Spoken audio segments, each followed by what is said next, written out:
Right, okay, welcome everyone to Kim's video journal. Today is Sunday, March the 7th. This is actually week number 5. We'll do Kim's questions as usual first, and then she wants to have a quick chat on one of the subjects she wants to talk about. She's making a list every week of something she'd like to talk about. So questions first. Okay, what is your name? Kim Tolton. How old are you? 56. What is your date of birth? 22nd of July. Who are you talking to? My husband Steve. How many children have you? 4. What are their names? Leslie, Christopher, Carly and Michael. Do you have any grandchildren? I do. I have Alfie and Alea, Mia, Sky and Corey. What's your favourite colour? Orange. Out of these 3, which is your favourite? Peach, apple or strawberry? Apple. What was your job in the past? I was an advanced nurse practitioner working with people with cell cancer. What other jobs have you done?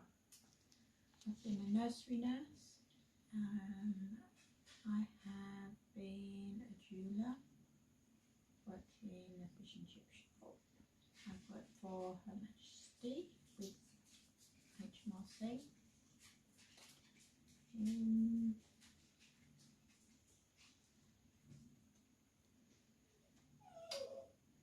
remember anything else. That's okay. There is, but it's more What was the song you danced with your granddad? Moon River. Where did you go on holiday with your brothers and parents each Easter? Caster. What was the name of yours and Sean's pony? Angus. What is your favourite hobby today? Horse riding. What town do we live in? Battlesbridge. What day is Christmas Day? 25th of December. Hold up 3 fingers. 1, 2, 3. Name a Carpenter's song you like to sing. I'm on top of the world.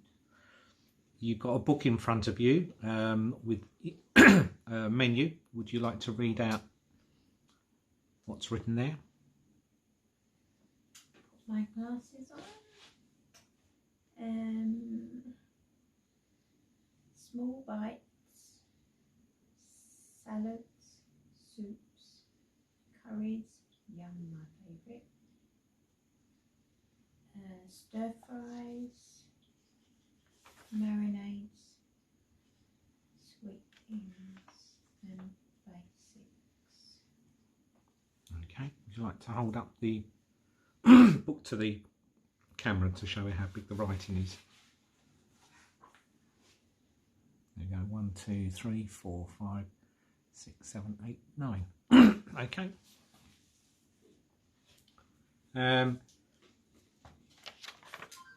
Just before we go on to you talking about your chosen subject, has there been any good things or bad things about this week?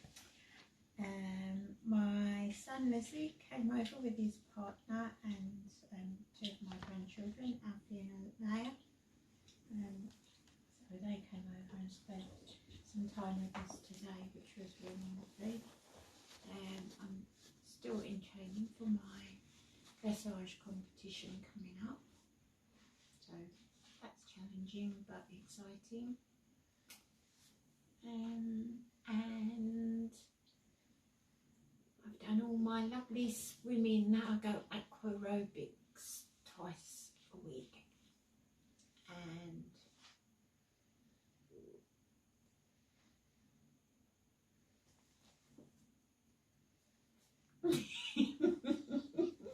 my husband's making funny. Oh yeah. I've had the beginning of the filling in of colour on my new tattoo, which is a horse. Surprise, surprise. So, any sad things this week? Don't think so. Okay. Not that I can remember. Well, that's the usual questions to be asked. The subject you've got written down for today you want to talk about since your diagnosis of Alzheimer's and PCA in particular is how it's affected you with washing and dressing, etc. Yes. Well, I've been independent of washing and dressing myself since I was probably 4 years old, and I had complete control over what I wore, how I wore it, when I wore it, whether I wanted it, whether I didn't, all those decisions that you can make, whether I wanted to buy new stuff or all of those things. And then dementia strikes, and suddenly something I've done for years and years and years becomes a real issue.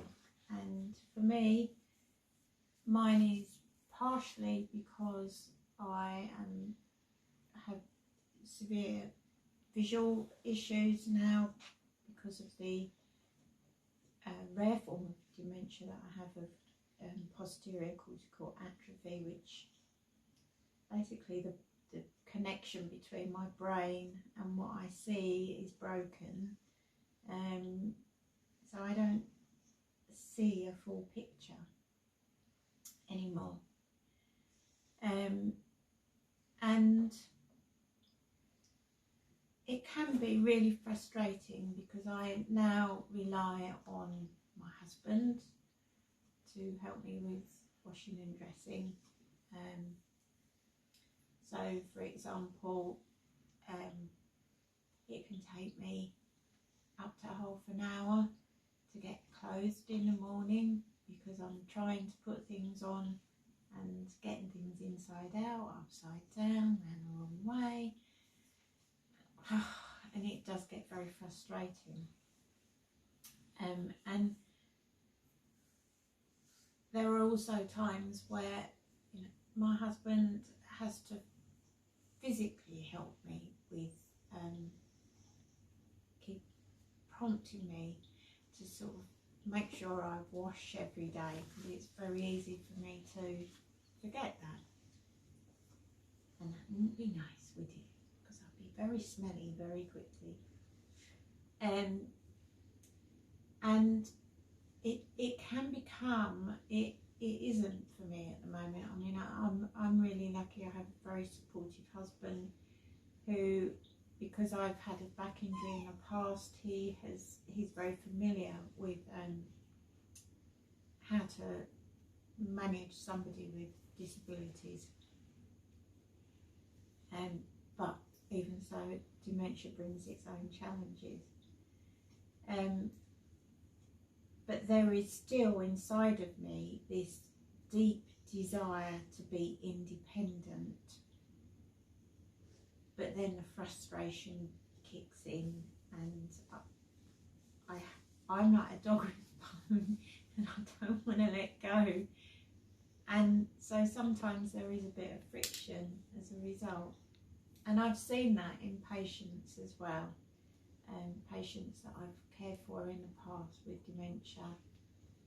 And it can be quite confusing and frightening as well, particularly as the disease progresses and maybe person doesn't recognise their family members or friends anymore. And so somebody coming in and sort of trying to encourage them to wash and dress, I can kind of understand why some people can get sometimes a bit aggressive or agitated or very anxious. Not everybody feels comfortable with somebody else in the room with them when they're washing and dressing. So there's lots of issues you have to face just from a physical point of getting dressed. But there are ways around it. There is clothing that it has comfy fits, things that don't have, try to avoid things that have lots of fussy buttons and fiddly things, because they can become an issue, because you know you're not quite getting it right, but you can't find the right way to get it. And it all leads to frustration, which then spirals out of control sometimes. And when you're dealing with somebody with dementia, it's about trying to live in their moment. It's not us trying to do the opposite and trying to force them to live the way that society deems is the right way. But when you have Alzheimer's or any form of dementia, it's about the people coming in and the people that care for you have to live in your reality. I hope that makes sense anyway. But there are places that, online particularly, but there are places where you can get clothing that is easy for people to wear, is comfortable for them to wear. The other issue that comes up with washing and dressing is there will be, as the disease progresses, people generally will become more immobile.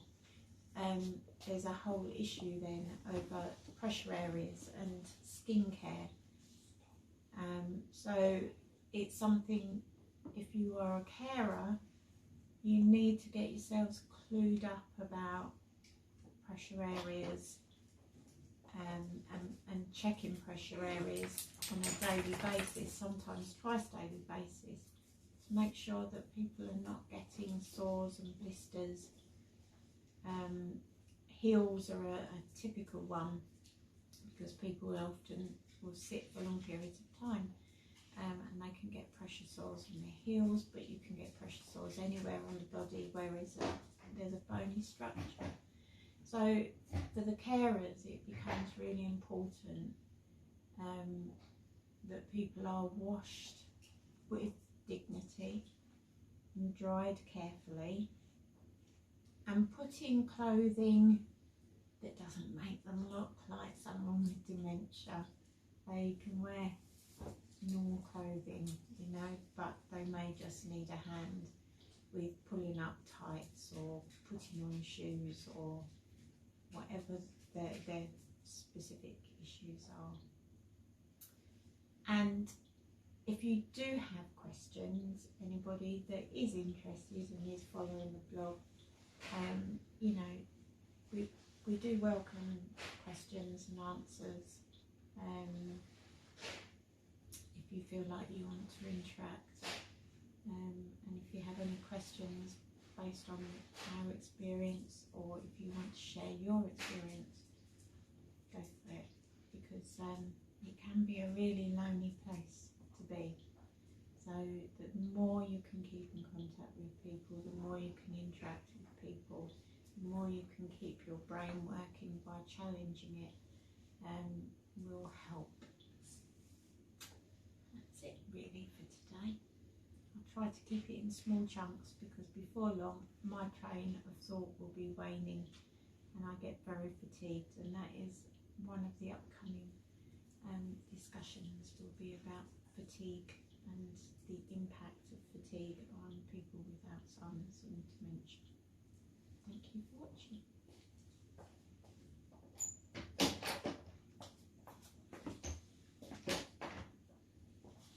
Done. Okay, that's it then for this week. Thank you everyone for watching, and hopefully we'll see you next week. Bye bye.